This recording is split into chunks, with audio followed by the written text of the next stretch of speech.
Bulletin के आगाज में आपको बताएं कि इंसानी हुकूक के ठेकेदार अमेरिका ने मजहबी हुकूक की पामाली का इल्जाम लगाकर पाकिस्तान का नाम ब्लैक लिस्ट में डाल दिया है। अमन पसंदी का ढोंग पीटने वाले अमेरिका को अपनी नाक के नीचे फलस्तीनियों का कत्लेआम करने वाले इजराइल और कश्मीरियों की नस्ल कुशी करने वाला भारत नजर ही ना आया।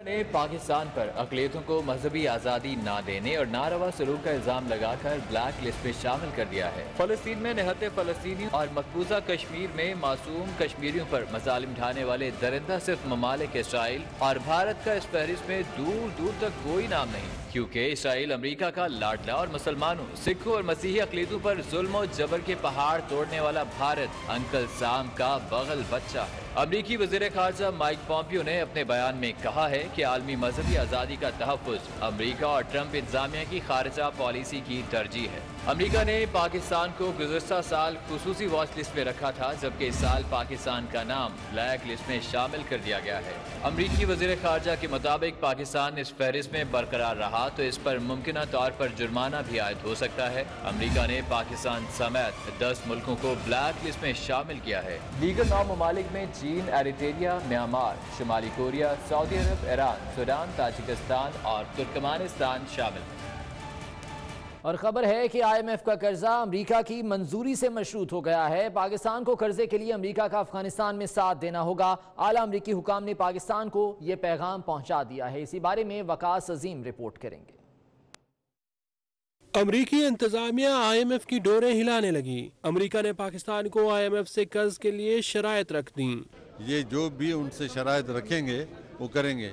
ये तो अमेरिका है नहीं जिन्होंने कहा है कि हमसे पूछने के बाद इनको पैसे दो। IMF की जो भी कर्जे दिए जाते हैं वो कंडीशनलिटीज़ के ऊपर देते हैं और वो कंडीशनलिटीज़ बहुत सख्त होती हैं। IMF जो है वो हमेशा जो उसके डोनर ममालिक हैं उनकी पॉलिसीज़ को टो करता है और इसमें अमेरिका का अमल दखल जो है वो हमेशा से होता है। ज़राए का कहना है कि पाकिस्तान ने अमरीकी शराइत पर पूरा उतरने के लिए कोशिशें शुरू कर दी हैं। अमरीकी इंतजामिया पाकिस्तान और IMF के साथ मुज़ाकरात को इंतहाई गौर से देख रही है। ज़राए का कहना है कि उम्मीद है 15 जनवरी तक पाकिस्तान को IMF से कर्जा मिल जाएगा। वकास अजीम, 24 न्यूज़, इस्लामाबाद। और अब बात करते हैं कुछ शहर-ए-कात की सूरत हाल की। सुप्रीम कोर्ट के अहकामात पर कराची सर्कुलर रेलवे को तजावुजात से पाक करने के लिए इंतजामिया का एक्शन शुरू हो गया है। ट्रैक के तरफ से 200 से जायद दुकानों को गिरा दिया गया है, जिस पर मज़ाहमत का सामना भी करना पड़ा। तफसीलात के लिए हसन अब्बास की रिपोर्ट देखते हैं। ऑपरेशन का आगाज हुआ तो इलाका मकीन सरापा एहतजाज हो गए। एहतजाज में मर्द और खवातीन के साथ बच्चे भी मौजूद थे। ऑपरेशन के दूसरे रोज 200 से ज्यादा दुकानें मिस्मार कर दी गईं। ताहम ट्रैक के अतराफ में अब भी दर्जनों दुकानें ताहाल कायम रहने और मशीनरी की कमी के बाइस ऑपरेशन सुस्त रवि का शिकार रहा। रेलवे इंतजामिया जो यहाँ मौजूद है वो कह रही है कि ये 60 फुट एक तरफ खाली करा के दें, 80 फुट एक तरफ। तो अभी फ़िलहाल तो जो है मेरा जहाँ तक ख्याल है वो 40-40 फुट तो हमने खाली करा दिए। मजीद जहाँ तक निशान लगा के देंगे उनको हम खाली करा देंगे। KCR की राह में रुकावट बने रिहायशी मकानात से मुताल्लिक भी ताहाल फैसला नहीं हो सका। इंतजामिया के मुताबिक पहले मरहले में गैर कानूनी दुकानें और दीगर तजावुजात को मिस्मार किया जाएगा।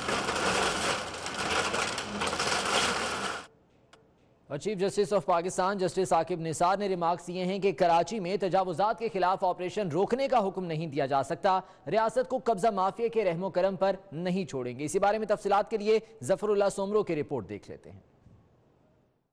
सुप्रीम कोर्ट कराची रजिस्ट्री में शहर में तजावुजात और 35 हवाई प्लॉट्स पर कब्जे से मुतालिक मामले की समाअत हुई। सिंध हुकूमत की नजरसानी की दरख्वास्त में एडवोकेट जनरल सिंध ने मौके में अपनाया कि सुप्रीम कोर्ट ने एम्प्रेस मार्केट के अतराफ तजावुजात के खात्मे का हुक्म दिया था। पूरे शहर में ऑपरेशन पर सूबाई हुकूमत को तहफ्फुजात हैं। एडवोकेट जनरल सिंध ने मौकिफ अपनाया कि अदालत मेयर कराची को 4 हफ्तों के लिए तजावुजात के खिलाफ ऑपरेशन से रोके। चीफ जस्टिस मियां साकिब निसार ने रिमार्क्स दिए कि तजावुजात के खात्मे पर कोई समझौता नहीं किया जाएगा। सिंध हुकूमत चाहती है तो मुतासरीन को मुतबादिल जगह दे, अदालत ने मना नहीं किया। मेयर कराची वसीम अख्तर ने अदालत से दरखास्त की कि फिलहाल घरों के खिलाफ कार्रवाई रोक दें। चीफ जस्टिस ने रिमार्क्स दिए कि कानून के मुताबिक जो फैसला करना है आप करें, कोई रुकावट है तो अदालत को आगाह करें। अदालत ने वफाकी और सूबाई हुकूमतों को मेयर कराची के साथ मिलकर तजावुजात के खिलाफ ऑपरेशन में मुतासिर होने वाले शहरियों के लिए जामिया प्लान तैयार करने का हुक्म दे दिया है। कैमरामैन राहिल अहमद के हमरा जफरुल्लाह सोमरो, 24 न्यूज़, कराची। खबर आपको देंगे। सुप्रीम कोर्ट ने कराची में 6 मंजिल से बुलंद इमारतों की तामीर पर पाबंदी से मुतालिक अपना फैसला वापस ले लिया। बिल्डर्स एसोसिएशन का कहना है कि अरबों रुपए की सरमायाकारी से अवाम को फायदा होगा। सुप्रीम कोर्ट कराची रजिस्ट्री में चीफ जस्टिस पाकिस्तान की सरबराही में शहर में 6 मंजिला से जायद इमारतों की तामीर पर पाबंदी से मुतालिक association of builders and developers आबाद की दरख्वास्त पर समाअत हुई। अदालत ने मुख्तसर समाअत के बाद शहर में 6 मंजिला से जायद बिल्डिंग्स की तामीरात पर पाबंदी से मुतालिक अपना फैसला वापस ले लिया और साथ ही शहर में कानून के मुताबिक तामीरात जारी रखने का भी हुक्म दिया।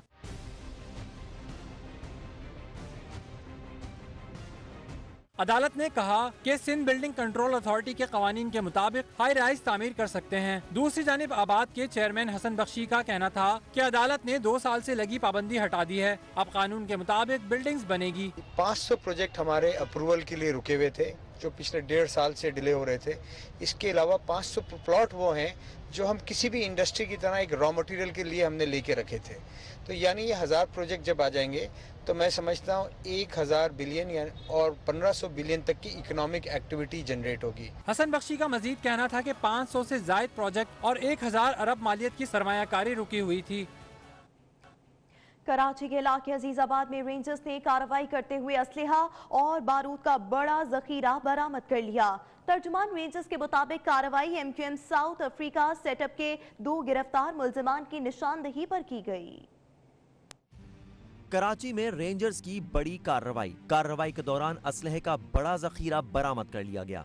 बरामद किया गया बारूदी मवाद में 195 rifle grenade, 98 40 mm grenade, 52 hand grenade भी शामिल हैं। इसके अलावा safety fuse, RPG, 195 rifle grenade, 11 rocket, 170 detonators, 17 kilogram धमाका खेज मवाद, grenade launcher, 2 G3 rifles, 4 small machine guns और दीगर जदीद तरीन असलहा शामिल है। तर्जुमान के मुताबिक गिरफ्तार मुल्जिमान मुस्तकीम और मुकीम को नॉर्थ कराची सेक्टर 10K से गिरफ्तार किया गया था। इब्तिदाई तफ्तीश के दौरान मुल्जिमान ने इंकिशाफ किया कि मार्च 2015 में MQM के मरकज 90 पर रेंजर्स के छापे के बाद वो कराची के मुख्तलिफ इलाकों में रोपोश हो गए थे। मुस्तकीम ने मजीद इंकिशाफ किया कि 1992 में वो भारत फरार होकर जावेद लंगड़ा के साथ रिहाइश पजीर रहा, जिसके बाद 1993 में पाकिस्तान वापस आकर तखरीबी कार्रवाइयों में मुलविस हो गया था। मुल्जिम MQM साउथ अफ्रीका के शुजाउद्दीन उर्फ बोबी के साथ भी राब्ते में रहा। दोनों मुल्जिमान को मुख्तलिफ सियासी रहनुमाओं की रैकी और टारगेट किलिंग का भी जिम्मा दिया गया था, जिसकी मंसूबाबंदी मुल्जिमान कर रहे थे। DG रेंजर्स सिंध ने ऑपरेशन में हिस्सा लेने वाले ऑफिसर्स और जवानों को कामयाब ऑपरेशन पर मुबारकबाद दी है। बात करेंगे मुल्क के मुख्तलिफ शहरों में पेश आने वाले वाकयात की। मर्दान में शौहर ने बीवी को जिंदा जला दिया। हैदराबाद में लड़की के कत्ल में मुलव्वस मुल्जिम ने एतराफ़े जुर्म कर लिया, जबकि नवाबशाह में लड़का और लड़की कारोकारी का निशाना बन गए। मर्दान के इलाके पबी में सफाक शौहर ने घरेलू झगड़े पर बीवी को पेट्रोल छिड़क कर जिंदा जला डाला। मकतूला के वालिद ने आला हुकाम से इंसाफ की अपील की है। हैदराबाद में 14 साल लड़की सबा के कत्ल में मुलव्विस मुल्जिम ने एतराफ़े जुर्म कर लिया। मुल्जिम असद का कहना था कि मकतूला ब्लैकमेल करके रकम हासिल करती थी। नवाबशाह के इलाके सरदार में कारोकारी का एक वाकया पेश आया। लड़के और लड़की को कत्ल कर दिया गया। पुलिस ने मुल्जिम को गिरफ्तार कर लिया। लियाकतपुर में खातून के कत्ल में पेशरफ्त हुई है। पुलिस ने मुनज़्ज़ा बीबी के कातिल को गिरफ्तार कर लिया। मोहम्मद अरशद नामी मुल्जिम कत्ल के बाद मौके से फरार हो गया था। इस्लामाबाद में CDA और ज़िला इंतज़ामिया ने GT रोड के अतराफ में तजावुज़ात के खिलाफ मुश्तरका ऑपरेशन किया। इस दौरान गैर कानूनी तामीरात को मिसमार करके 215 कनाल सरकारी अराजी वागुजार करा ली गई। तहरे कत्ल के केस में मकतूल की बेटी उम्मे रुबाब ने सुप्रीम कोर्ट में मीडिया से गुफ्तगू करते हुए कहा, आज मजबूरन पाकिस्तान सेक्रेटेरिएट की तकरीब में स्टेज पर आना पड़ा। वालिद, चाचा और दादा को दादू में अवामी मकाम पर बेदर्दी से कत्ल कर दिया गया।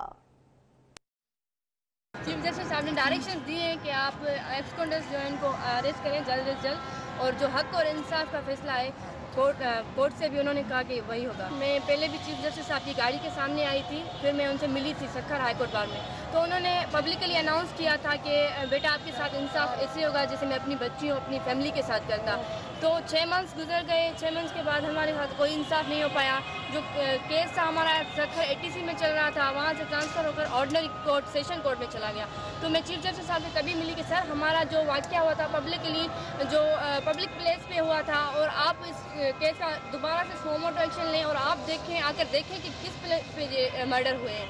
तो चीफ जस्टिस साहब ने वही कहा कि बेटा मैं आपको इंसाफ ज़रूर दिलाकर फिर ही जाऊँगा और इंशाल्लाह मुझे उम्मीद है कि हमारे साथ इंसाफ होगा। खबर शामिल करेंगे सरगोदा से। सरगोदा के इलाके भलवाल में 2 रोज पहले तावान के लिए अगवा किए गए ताजर जावेद इकबाल और पहलवान को कत्ल कर दिया गया। अगवाकारों ने 1 करोड़ रुपए का मुतालबा किया था। मकतूल की लाश खेतों से मिली है। आपको बताते चले सरगोदा के इलाके भलवाल में 2 रोज पहले तावान के लिए अगवा किए गए ताजर जावेद इकबाल और पहलवान को कत्ल किया गया और मकतूल की लाश खेतों से बरामद हुई है। कराची में मुख्तलिफ कार्रवाइयों में टारगेट किलर्स और मनशियात फरोशों समेत 19 मुल्जिमान पकड़े गए। दानियाल सैयद इस बारे में रिपोर्ट करेंगे। कराची के इलाके लियारी में पुलिस ने कार्रवाई करते हुए बारूदी मवाद से मुमासलत रखते 650 किलोग्राम खतरनाक केमिकल को बलूचिस्तान से आने वाली मुसाफिर बस से बरामद करके 2 मुल्जिमान को गिरफ्तार कर लिया। मुल्जिमान से बरामद केमिकल को बम डिस्पोजल स्क्वाड ने भी इंतहाई खतरनाक करार दिया। जो बस से उड़ जाने वाले जितने भी केमिकल होते हैं वो कुछ 26 ड्रम के करीब रिकवर किए हैं, जो जिसमें 2 अशखास जो हैं वो, क्योंकि ये वो मादा है जो कि भग से उड़ जाता है और ये बम डिस्पोजल ये आगे पीछे इसके अंदर ये काम आता है। दूसरी जानिब मलीर पुलिस ने शालातीफ टाउन में कार्रवाई करते हुए मोटरसाइकिल लिफ्टर 4 सगे भाइयों को गिरफ्तार करके मोटरसाइकिलें, असलहा और मंशियात बरामद कर ली। जबकि कोरंगी से अगवा होने वाले 11 साल बच्चे को चाइल्ड प्रोटेक्शन रिस्पांस सेंटर ने काठोर में कार्रवाई करके बाजियाब करा लिया। औरंगी टाउन में बच्चे के अगवा और मुबैना तौर पर ज्यादती के बाद कत्ल के वाक़ये पर पुलिस ने थाना मंगोपीर में मुकदमा दर्ज कर लिया। DIG और SSP वेस्ट ने भी बच्चे के घर पहुंचकर ताज़ियत की और जाए वक़ुआ का दौरा भी किया। जो बुनियादी शवाहिद हैं वो पुलिस ने इकट्ठे कर लिए जो मौका वारदात से, और उसके बाद जो मेडिकल एग्जामिनर ने करना था, केमिकल एग्जामिनर ने करना था, DNA के सैंपल वगैरह वो ले लिए गए और वहाँ से जो शवाहिद मिल सकते थे वो इकट्ठे कर लिए गए हैं। मैं अभी कुछ कहना कबल वक्त होगा, मगर पुलिस कई पहलुओं से इस पे गौर कर रही है और इस पे मैं इंशाल्लाह ताला इस पे पुरुमीद हूँ अल्लाह की ज़ात से कि हम इसके मुजरिम तक पहुँचने में कामयाब हो जाएंगे और उसे बिल्कुल सज़ा मिलेगी। उधर ईस्ट जोन इन्वेस्टिगेशन पुलिस ने 3 साल से शहर भर में 200 से जायद खवातीन को लूटने वाले रक्षा गैंग के 3 कारिंदों को भी CCTV की मदद से गिरफ्तार कर लिया। साउथ जोन से पुलिस ने गाड़ियों के साइड ग्लासेस चोरी करने वाले 2 मुल्जिमान को धर लिया। रेंजर्स ने MQM लंदन के 3 टारगेट किलर समेत 9 मुल्जिमान को गिरफ्तार कर लिया। और कुछ मौसम की बात करें तो मरी में बर्फबारी का सिलसिला एक बार फिर से शुरू हो गया है, जिसके बाद सयाहों की बड़ी तादाद मॉल रोड पर निकल आई है। मरी का दर्जा हरारत -2 डिग्री सेंटीग्रेड तक गिर गया है और सर्दी की शिद्दत में मजीद इजाफा हो चुका है। मरी में बर्फबारी का सिलसिला एक बार फिर से शुरू हो गया है। सयाहों की एक बड़ी तादाद जो कि मरी में मौसम को एंजॉय करने के लिए पहुंचे हैं, इस वक्त मरी के मॉल रोड पर निकल आए हैं। मरी का दर्जा हरारत -2 डिग्री सेंटीग्रेड तक गिर चुका है और सर्दी की शिद्दत में मजीद इजाफा भी हो गया है। सयाह यहाँ पर बहुत बड़ी तादाद में मौजूद हैं जो कि बर्फबारी को और मौसम को एंजॉय कर रहे हैं और मरी के मॉल रोड पर इस वक्त खासी गहमा गहमी देखी जा रही है।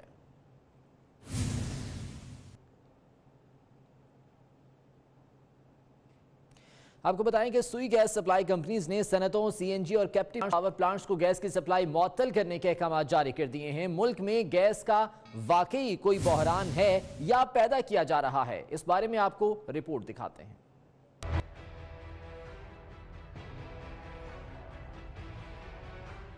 वही हुआ जिसका डर था। ऑयल माफिया अपना काम दिखा गया। आखिरकार मुल्क में गैस का मसनूई बहरान पैदा कर ही दिया गया। LNG के जहाज की मनसूखी की वजह से बहरान पैदा हुआ। सुई नॉर्दर्न और सदर्न गैस कंपनीज ने सनतों, CNG और कैप्टिव पावर प्लांट्स को गैस की सप्लाई मुअत्तल करने के अहकाम जारी कर दिए। सुई नॉर्दर्न गैस कंपनी ने नोटिफिकेशन जारी किया कि 22 दिसंबर को 24 घंटे तक KPK और पंजाब में तमाम सनतों और CNG सेक्टर्स को गैस की सप्लाई बंद रहेगी।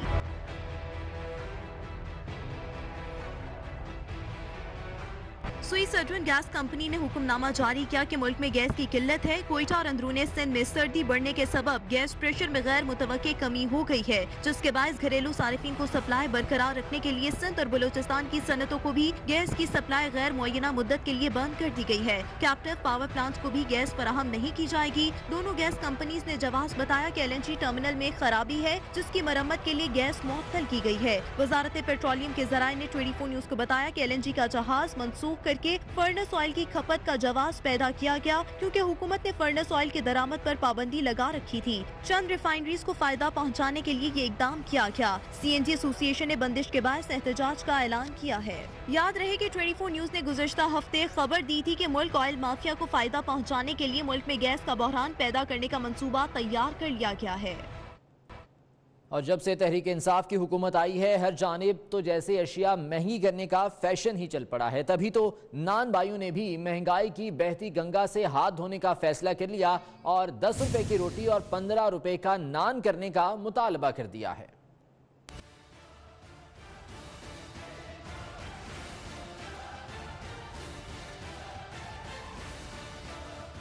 दस की रोटी 15 का नान, क्या यही है नया पाकिस्तान? जी हां जनाब, लाहौर में नान भाइयों ने हुकूमत से नान और रोटी की कीमत में इजाफे का मुतालबा कर दिया।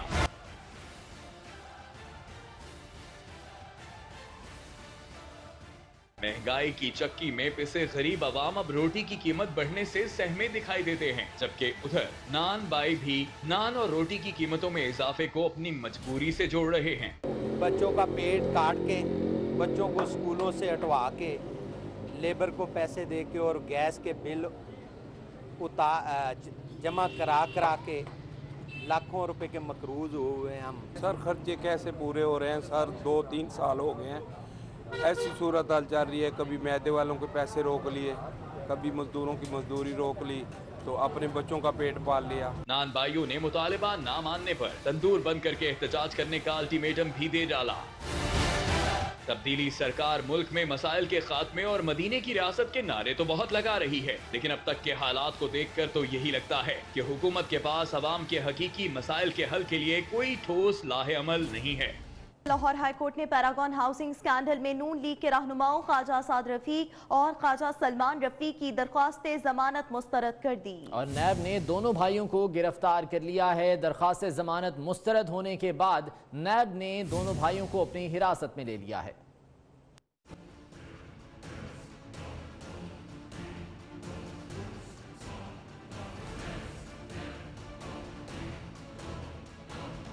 नैब का एक और एक्शन, हाईकोर्ट से दरखास्त जमानत मुस्तरद होते ही ख्वाजा बरादरान को गिरफ्तार कर लिया।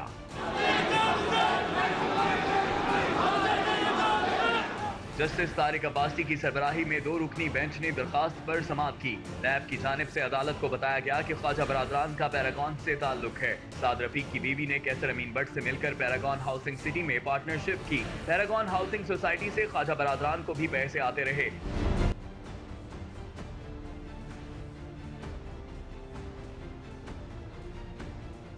शाहिद भट्ट ने नैब को बयान दिया कि साद रफीक हर मीटिंग में आते थे और अलॉटमेंट लेटर को जारी करते थे। अदालत से इस्तदा है कि ख्वाजा बरादरान की जमानत खारिज होनी चाहिए। हमारे खिलाफ अदालत में कोई सबूत नहीं दिया गया। हमें एक हाउसिंग स्कीम का मालिक साबित करने की कोशिश करते हुए कोई कागज, कोई अकाउंट, कोई डॉक्यूमेंट नहीं दिया गया।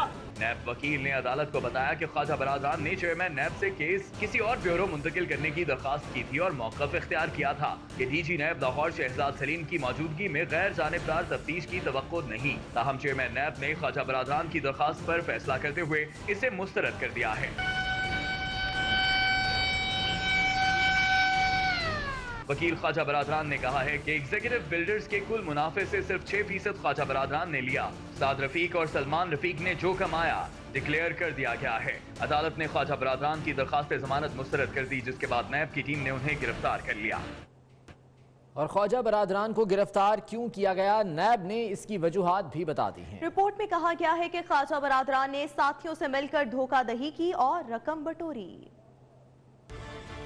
नैब ने ख्वाजा बरादरान पर इल्जामात से मुताल्लिक रिपोर्ट जारी कर दी। इल्जाम नंबर 1, ख्वाजा बरादरान और नदीम ज़िया ने 4 अरब रुपए की 800 मरला अराजी फरोख्त की और अरबों रुपए के बेनामी अकाउंट्स भी बना रखे थे।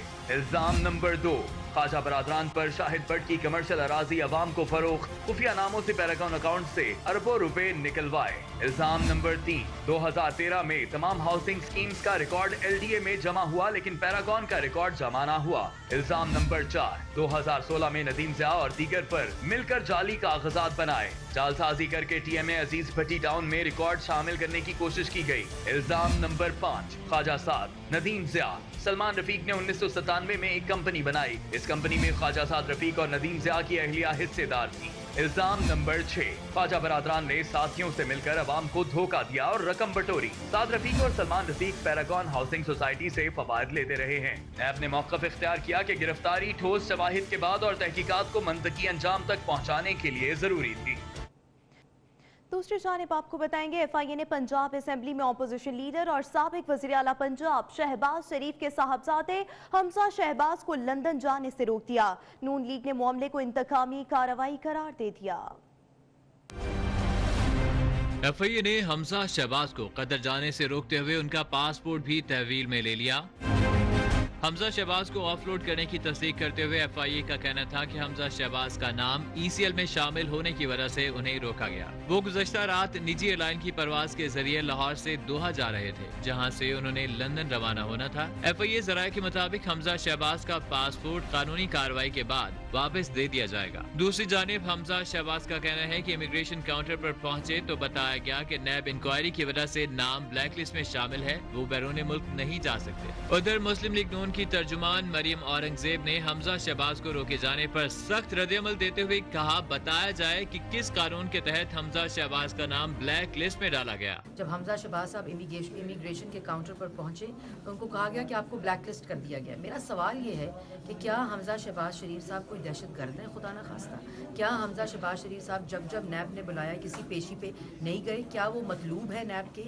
क्या वो इश्तेहारी हैं? यहाँ तो अपने लाडलों को 1 घंटे के अंदर ECL से नाम हटाकर अपने साथ त्यारों के अंदर सफर कराया गया। तर्जुमान मुस्लिम लीग नून ने कानूनी चाराजोई का इंडिया भी दिया।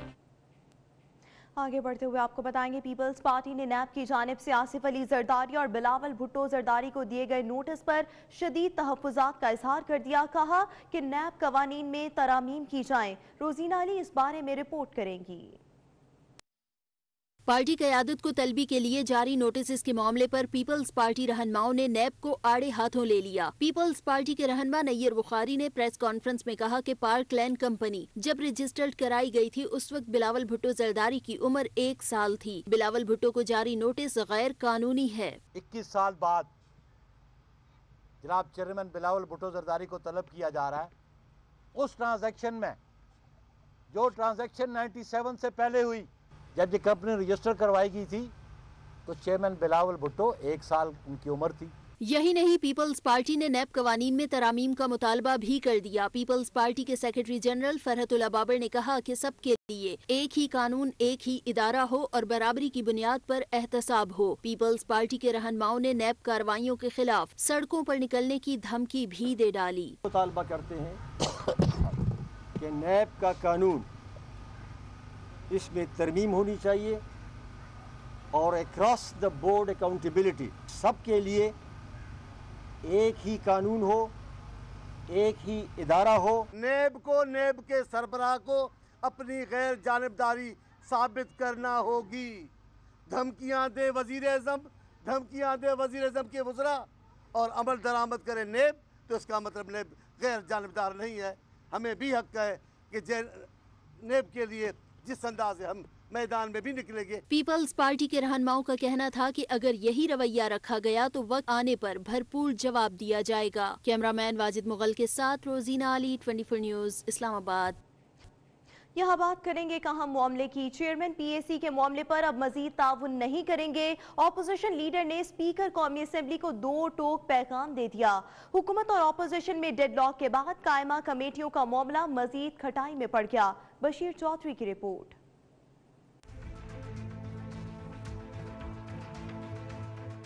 बात बनने के करीब थी। हुकूमत के बाद अपोजिशन भी लचक दिखाने जा रही थी। चेयरमैन पीएसी का मामला हल और कायमा कमेटियां तश्कील पाने के करीब थीं कि पीपल्स पार्टी की क़यादत को नोटिस जारी हो गए। ख्वाजा बरादरान गिरफ्तार, हमजा शहबाज ऑफलोड और मरियम औरंगजेब के खिलाफ तहकीकात का ऐलान हो गया, जिसके बाद अपोजिशन जमातों का मुश्तरका इजलास शहबाज शरीफ की सदारत में हुआ, जिसमें सामने आने वाले मौक़िफ़ से मालूम हुआ कि नैब और दीगर इदारों की कार्रवाइयों के मामले पर अपोजिशन की तमाम जमातें एक पेज पर आ गई हैं। इजलास में आसिफ जरदारी और बिलावल भुट्टो जरदारी को जारी नोटिस, हमजा शहबाज को ऑफलोड करने, ख्वाजा साद रफीक और ख्वाजा सलमान रफीक की गिरफ्तारी पर यकसा तशवीश का इजहार भी किया गया। अपोजिशन चेयरमैन पीएसी के मामले पर लचक वापस लेते हुए शहबाज शरीफ के नाम पर डट गई। शहबाज शरीफ और राजा परवेज अशरफ ने स्पीकर कौमी असम्बली से मुलाकातें की और स्पीकर को फैसले से आगाह कर दिया। अपोजिशन ने स्पीकर को सख्त पैगाम दिया और मौक़िफ़ इख्तियार किया कि मुल्क में इस वक्त जमहूरियत के बजाय आमरीयत है। अपने वज़ीर आज़म को कहें कि वो मार्शल लॉ का ऐलान कर दे। ये अनहोली अलायंस है न्याजी साहब का और नैब का। It's an unholy alliance between Niazi साहब एंड नैब, और उसके मुकाबले में मालूम जबा में क्या हुआ। ज़राए के मुताबिक इस सूरत हाल में चेयरमैन पीएसी की तकर्री और कायमा कमेटियों की तश्कील अफाम व तफहीम से हल होने के इम्कानात मादूम हो गए हैं। बशीर चौधरी, 24 न्यूज़, इस्लामाबाद। यहाँ जिक्र करेंगे वज़ीर इत्तलात फवाद चौधरी का, जिनका कहना है कि नवाज शरीफ और आसिफ अली जरदारी ने अपना आखिरी इलेक्शन लड़ लिया। इमरान खान ने इक़्तिदार के लिए 22 साल जद्दोजहद की। अवाम के टैक्सों के पैसे से नवाज शरीफ का लंदन में 4 करोड़ से जायद का इलाज हुआ। जाती उम्रा में एक ईंट भी उन्होंने अपने पैसे से नहीं लगाई। वो पार्लियामेंट हाउस के बाहर मीडिया से बात कर रहे थे। हमारे जो दो नवाज शरीफ साहब हैं या आसिफ जरदारी साहब हैं, वो तो अपना आखिरी इलेक्शन पहले ही लड़ चुके हैं। जिस तरीके से नवाज शरीफ और जरदारी साहब के ऊपर जो इक़्तिदार है, कोई स्ट्रगल किए बगैर उन तक पहुंचा। इमरान खान की एक 22 साल की स्ट्रगल है, और 22 साल की उस जद्दोजहद के नतीजे में जब आप एक मेहनत करके एक जगह के ऊपर पहुंचते हैं तो फिर आपको उसकी जगह की भी कदर होती है।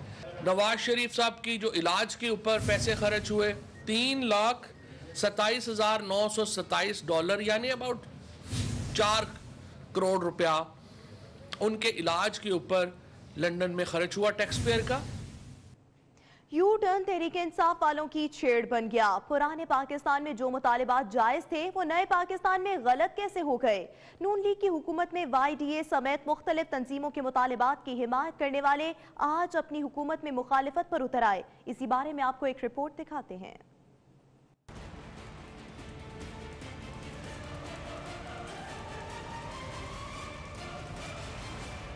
नून लीग की 2013 में हुकूमत बनी तो 5 साल तक धरनों, मुजाहिरों और एहतजाज का इतवार बाजार लगा रहा। YDA, एपका, असातिज़ा और दीगर तंजीमें अपने मुतालिबात के लिए आए रोज सड़कों पर रहीं, मगर जलती पर तेल छिड़कने का काम तहरीके इंसाफ करती थी।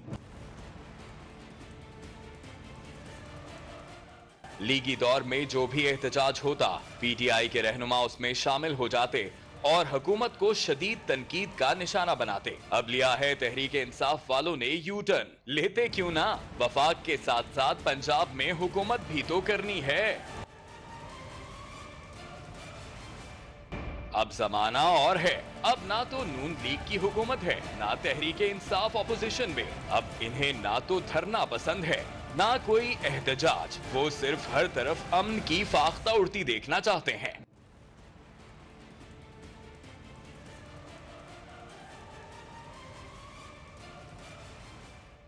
पंजाब की वजीर सेहत डॉक्टर यास्मीन राशिद कहती हैं कि यंग डॉक्टर्स ने एहतजाज को वतीरा बना लिया। YDA का दिल ही नहीं करता काम करने को। यंग डॉक्टर्स का एहतजाज बिला जवाज है। वतीरा बना हुआ है YDA का, हर जगह कोई ना कोई रोजाना एक एहतजाज करके लड़े जाते हैं, काम करने को नहीं दिल करता। अब तहरीके इंसाफ की हुकूमत आई तो जो चीज पहले जायज थी वो अब कैसे गलत हो गई। हुकूमत अब किसी एहतजाज या धरने को खिलाफे ज़ाब्ता समझने लगी है। सब अच्छा है की रिपोर्ट देना चाहती है।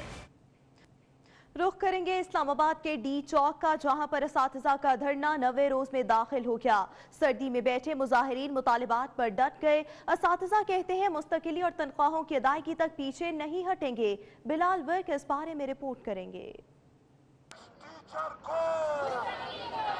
Basic education community school program के उसाजा 9 दिन से डी चौक पर विराजमान हैं। हुकूमत आगे बढ़ने को तैयार नहीं, ना ही उसाजा अपने मुतालबात से पीछे हटते नजर आते हैं। गवर्नमेंट का कोई भी सेक्टर है, आफ्टर 5 इयर्स उसे जो है रेगुलर कर दिया जाता है।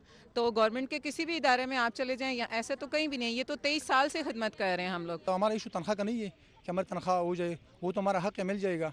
लेकिन हमारा असल इशू जो है ना वो परमानेंट का है। जब तक हम परमानेंट नहीं होंगे हम यहीं से नहीं जाएंगे। डी चौक धरने से मुतालिक वजीर तालीम शफकत महमूद का कहना है कि उसाजा को एक मंसूबे के तौर पर रखा गया था। हर साल उनकी मुलाजमत में तोसी के लिए मंसूबे की मंजूरी ली जाती थी। इस मसले का मुस्तकिल हल तलाश कर रहे हैं। धरना देने वाले उसाजा की तनख्वाह का मसला हल हो जाएगा, लेकिन रेगुलराइजेशन अभी मुमकिन नहीं। कैमरामैन गुलाम रसूल के साथ बिलाल विर्क, 24 न्यूज, इस्लामाबाद।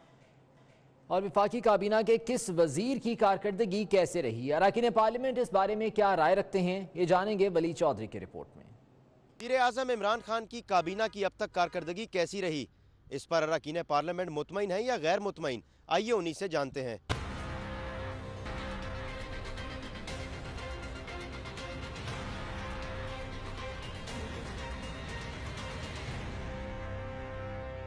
क्योंकि किया तो किसी ने कुछ भी नहीं, लेकिन सवाल सिर्फ उठता है इमरान खान की कारकर्दगी का, उन्होंने क्या किया। सिर्फ आपस में वो मिनिस्टरों पे लड़ रहे हैं। कोई कह रहा है कि मेरे को ये मिनिस्ट्री चाहिए, वो चाहिए मिनिस्ट्री चाहिए।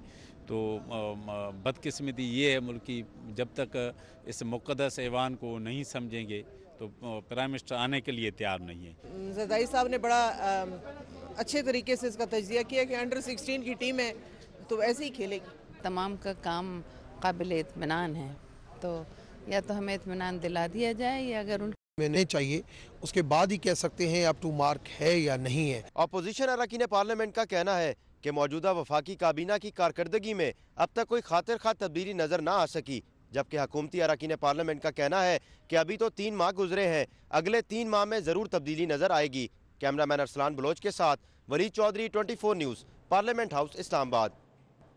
और कौमी असम्बली ने तहरीक इंसाफ के अक़लियती रुकन डॉक्टर रमेश कुमार के शराब के इजाज़तनामे मनसूख करने का आईनी तरमीमी बिल मुस्तरद कर दिया। MMA और हुकूमत ने बिल की हिमायत की, जबकि PP और नून लीग ने मुखालफत कर दी। कौमी असम्बली ने शराब के इजाजतनामे मनसूख करने का आईनी तरमीमी बिल मुस्तरद कर दिया। कौमी असम्बली के इजलास में तहरीक इंसाफ के अक़लियती रुकन डॉक्टर रमेश कुमार ने आर्टिकल 37 में तरमीम का बिल पेश करना चाहा। उन्होंने कहा कि शराब तमाम मज़ाहिब में हराम है, बंद की जाए। रिलीजन के नाम के ऊपर शराब का काम होता है तो मैं समझता हूँ हमारे साथ ये डिस्क्रिमिनेशन है। इस वजह से ये रिलीजन, क्योंकि हमारे गुरु ग्रंथ साहब में, हमारे श्रीमद् भगवत गीता के अंदर शराब बिल्कुल मने है। सुप्रीम कोर्ट ने भी शराब पर हुक्म इम्तनाई दिया था। डॉक्टर रमेश कुमार ने मुतालबा किया कि बिल पर वोटिंग कराई जाए, जिसके बाद बिल पर डिप्टी स्पीकर ने जुबानी राय ली और कसरत राय से बिल पेश करने से रोक दिया। वो तमाम अरकान जो इसकी मुखालफत में है नहीं कहें। मेरे ख्याल में अक्सरियत का जवाब नहीं में है, लिहाजा बिल पेश करने की इजाजत नहीं दी जाती। MMA अरकान ने बिल पेश न करने देने पर एहतजाज किया। डॉक्टर रमेश कुमार के मुस्तरद बिल पर दोबारा वोटिंग के मुतालबे और एजेंडे के मुताबिक कार्रवाई न चलाने पर नून लीग और PPP ने वॉकआउट किया। डिप्टी स्पीकर कासिम सूरी ने शराब परमिट रोकने पर वोटिंग कराने से इनकार करते हुए ऑपोजिशन को मनाने की हिदायत कर दी, जिसके बाद ऑपोजिशन ऐवान में वापस आ गई। इजलास की कार्रवाई बुध की सुबह 11 बजे तक के लिए मुलतवी कर दी गई। कुछ मुल्क की मईशत की बात करें तो बुरी खबर यह है कि बरामदात दोबारा कम होना शुरू हो गई हैं, लेकिन अच्छी खबर यह है कि दरामदात में कमी ने पाकिस्तान का तिजारती खसारा भी थोड़ा कम कर दिया है। 5 माह का तिजारती खसारा पहले से 2% कम रहा। पाकिस्तान इदारा शुमारियात के मुताबिक नवंबर के दौरान मुल्की बरामदात का हुजम 1 अरब 84 करोड़ 30 लाख डॉलर रहा, जो अक्टूबर से 3% और गुज़श्ता साल नवंबर की बरामदात से 6.4% कम है। नवंबर की दरामदात भी पहले से 4.5% तक कम रही। रवा माली साल अगस्त में मुल्की बरामदात में नुमाया इजाफे की वजह से 5 माह के मजमूई तिजारती खसारे में कमी रिकॉर्ड की गई। जुलाई से नवंबर के दौरान अशिया की बैरूनी तिजारत में पाकिस्तान को 14 अरब 51 करोड़ 30 लाख डॉलर का तिजारती खसारा हुआ, जो गुज़श्ता साल इस अरसे से 30 करोड़ डॉलर कम है। रिपोर्ट के मुताबिक 5 माह के दौरान 9 अरब 12 करोड़ डॉलर मालियत की अशिया बरामद की गयी, जो गुज़श्ता साल के मुकाबले में 11 करोड़ 60 लाख डॉलर ज्यादा है, जबकि इस दौरान दरामदाद का बिल 23 अरब 63 करोड़ 30 लाख डॉलर रहा, जो गुज़श्ता साल से 18.5 करोड़ डॉलर कम है। चीफ जस्टिस पाकिस्तान ने कराची रजिस्ट्री की नई इमारत का संग बुनियाद रख दिया। तकरीब से खिताब में कहा कि वो जिंदगी में कभी मायूस नहीं हुए, मुल्क को कुर्बानी के जज्बे की जरूरत है, खामियों पर काबू पाकर मुल्क की तकदीर बदल सकते हैं। सुप्रीम कोर्ट कराची रजिस्ट्री की नई बिल्डिंग की इमारत के संगे बुनियाद रखने की तकरीब से खिताब करते हुए चीफ जस्टिस का कहना था कि मुझे नहीं मालूम था कराची में पानी की किल्लत के पीछे आलमी माफिया है। आलमी माफिया शहर में पानी का बहरान पैदा करना चाहती है। जो मोहतरम जज साहब हैं हाई कोर्ट से, उन्होंने तहकीक की तो पता चला कि ये माफिया भी है। यकीन मानिए कुछ लोगों का वेस्टेड इंटरेस्ट है कि पाकिस्तान या कराची में कमी पैदा की जाए मसनूई तौर पे पानी की, जिससे वो अपने मफादात को सर्व कर सके। चीफ जस्टिस मियां साकिब निसार का कहना था कि 12-14 साल बाद इंसाफ ना मिले तो साइल बददिल हो जाता है। 1888 के पुलिस कानून में तारीखी तब्दीलियां कर रहे हैं। क्रिमिनल केसेस में इस्लाहात हो चुकी, सिविल कानून में तब्दीली की जरूरत है। हमारे कवानीन, हमारा सिस्टम रीवैम्प डिमांड करता है। इस रीवैम्पिंग ऑफ सिस्टम में हमें आपका ताउन, आप दोस्तों का ताउन शदीद दरकार है। रिफॉर्म्स चाहिए, हम कोशिश कर रहे हैं सिविल लॉ में रिफॉर्म्स लाने की, लेकिन जो इतना बड़ा बोझ है, इतना बड़ा बैगेज है, वो एक दिन में बैगेज हम डिस्चार्ज नहीं कर सकते। तकरीब में सुप्रीम कोर्ट के जज साहिबान, chief justice Sindh high court, Karachi police chief समेत वकला और दीगर अफसरान ने भी शिरकत की। और यूसुफ बेग मिर्जा वज़ीर आज़म के मुआवन खुसूसी बराए मीडिया मुकर्रर कर दिए गए हैं। मीडिया इंडस्ट्री में YBM के नाम से पहचाने जाने वाले यूसुफ बेग मिर्जा 3 बार PTV के MD रहे। यूसुफ बेग मिर्जा मीडिया इंडस्ट्री में बेहतरीन मैनेजर हैं और कई TV चैनल्स की बुनियाद रख चुके हैं। इमरान खान उनकी सलाहियतों से इस्तिफादा हासिल करना चाहते हैं।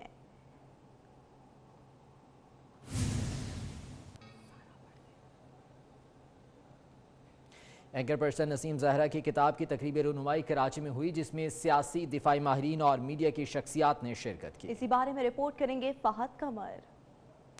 मारूफ एंकर पर्सन नसीम ज़हरा की किताब from Kargil to the coup शाया हो गई। किताब की तकरीब रुनुमाई कराची की मुकामी होटल में हुई। तकरीब में मुमताज़ सियासी, दिफाई और मीडिया की शख्सियात ने शिरकत की। मुकर्ररीन ने तकरीब रुनुमाई में खिताब करते हुए कहा कि नसीम ज़हरा की कारगिल वॉर पर यह किताब उनकी बेपनाह तहकीक के नतीजे में मंजर आम पर आई है। एंकर पर्सन नसीम ज़हरा का कहना था कि पाकिस्तान एक अहम मुल्क है जिसे अंदरूनी और बैरूनी खतरात हैं। इस किताब के लिखने का मकसद ये है कि हम फैसला साजी किस तरह बेहतर बना सकते हैं। कि इसका मकसद ये किताब लिखने का ये था कि पाकिस्तान अहम मुल्क है, हमारे बड़े अहम हमें चैलेंजेस हैं और चैलेंजेस तवातर के साथ रहते हैं, चाहे अंदर खाने में चाहे बैरूनी चैलेंजेस हैं। तो हमें अपनी जो फैसला साजी है वो किस तरह बेहतर हम बना सकते हैं, अपने इदारों को मजबूत करें और जो इलेक्टेड लीडरशिप है उसकी जो कॉम्पिटेंस है, उसका जो अहलियत है, उसकी काबिलियत है, वो इस नौयत की हो और ताकि जो तमाम इदारे हैं जिनका इनपुट होता है उनसे आप इनपुट भी लें। मुकर्ररीन का कहना था कि कारगिल के हवाले से तमाम वाक़यात का बड़ी खूबसूरती से किताब में अहाता किया गया है और तमाम बातें जो कारगिल के हवाले से पर्दा एहाम में थी उनका जवाब नसीम ज़हरा ने अपनी किताब में दिया है। मुकर्ररीन ने तारीख के एक अहम मौजू को कलमबंद करने और किताबी शक्ल देने पर नसीम ज़हरा को मुबारकबाद भी दी। कैमरामैन अतहर अब्बास के हमरा फहद कमर, 24 न्यूज़, कराची। कुछ मज़ीद खबरें बुलेटिन का हिस्सा बनाएंगे और आपको बताएंगे शहर लाहौर को न सिर्फ मौजूदा दौर बल्कि मुगलिया दौर में भी रिहाइश के हवाले से अहम मकाम हासिल था। मुगलिया दौर में दूसरे इलाकों से आने वाले शहरियों की सहूलत के लिए एक सराय बनाई गई जो अकबरी सराय के नाम से तारीख का हिस्सा है। इसी बारे में रजा खरल की रिपोर्ट देखते हैं।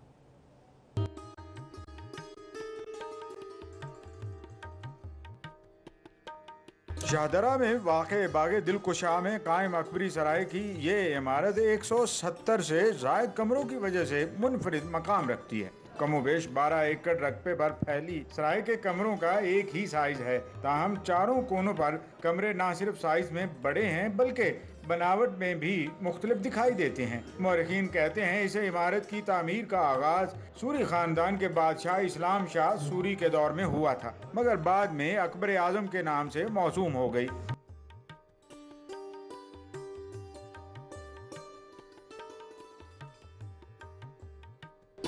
मौरख मुल्ला अब्दुल हमीद लाहौरी इस इमारत को जलू खाना रोजा का नाम देते हैं, यानी एक ऐसी इमारत जो मकबरे से मुत्तसिल है। बाद के अदवार में ये सराय डाक चौकी के तौर पर भी इस्तेमाल होती रही। अहद अंग्रेजी में इन कमरों में रेलवेज के लिए कोयला भी स्टोर किया गया था। हाल ही में महकमा आसार कदीमा ने इस इमारत के बहुत से हिस्सों की बहाली का काम मुकम्मल किया है। अकबरी सराय के ज़्यादातर कमरे अब बहाली के मराहिल से गुजर रहे हैं और इसमें महकमा आसार कदीमा का मकसद भी यही है कि इन कमरों को बहाल किया जाए, इन्हें खूबसूरत बनाया जाए, ताकि सयाहों के लिए न सिर्फ ये दिलचस्पी का बायस बन सकें बल्कि किसी और इस्तेमाल में भी लाए जा सकें। कैमरामैन यावर भट्टी के साथ रजा खरल, लाहौर। यहाँ पर आपको बताएंगे Benazir Bhutto elite police training centre Karachi में पासिंग आउट परेड की तकरीब का इनेकाद किया गया, जिसमें एगलेट कोर्स मुकम्मल करने वाले 1018 जवानों ने पास आउट किया। जिले हैदर की रिपोर्ट देखिए।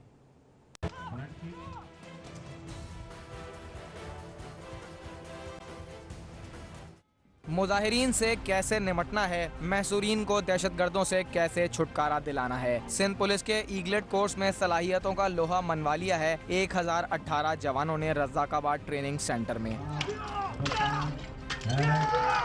वज़ीर आला के मुशीर बराए कानून मुर्तज़ा वहाब और IG सिंध ने परेड में पास आउट जवानों से सलामी ली और बेहतरीन कारकर्दगी दिखाने वालों में तोहफ़े तकसीम किए। वज़ीर आला के मुशीर बराए कानून मुर्तज़ा वहाब कहते हैं कि जवानों की जदीद खतूत पर ट्रेनिंग सिंध हुकूमत की लॉ एंड ऑर्डर को इस्तेहकाम देने की कोशिश में दिलचस्पी की बेहतरीन मिसाल है। मैं समझता हूँ सिंध पुलिस प्रोग्रेसिवली आगे बढ़ी है और इंडिपेंडेंटली काम कर रही है और अच्छे तरीके से काम करिए इंशाअल्लाह। और आप देखेंगे जिस तरीके से इस सूबे को अमन का गहवारा पिछले 4-5 साल में सिंध गवर्नमेंट ने सिंध पुलिस और तमाम लॉ इन्फोर्समेंट एजेंसी के साथ मिलकर काम करते हुए बनाए, उसी तरह हम आगे बढ़ेंगे। सिंध असेंबली जल्द सिंध पुलिस एक्ट में तरमीम का बिल मंजूर करेगी, जिस पर काम जारी है। IG सिंध ने थानों की अपग्रेडेशन के लिए रकम जारी की है। ट्रेनिंग सेंटर से पास आउट जवान कराची समेत सिंध भर में अपने फराइज सरअंजाम देंगे। और इस्लामाबाद में मेज़न स्कूल की जानिब से बच्चों की तफरीह के लिए तकरीब का इनेकाद किया गया, जिसमें नन्हे सितारों ने दिलकश अदाओं और शानदार परफॉर्मेंस से खूब दाद वसूल की।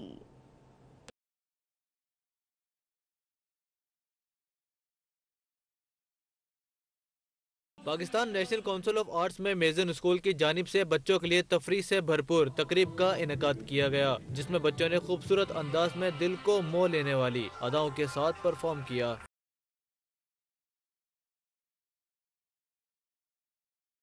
बच्चियां कभी परियों के तो कभी शहजादों के रूप में स्टेज पर जलवागर होकर परफॉर्म करती रहीं। तकरीब में बच्चों ने शहंशाह अकबर पर टैबलो पेश और शानदार अदाकारी से शुरका को हैरान कर दिया।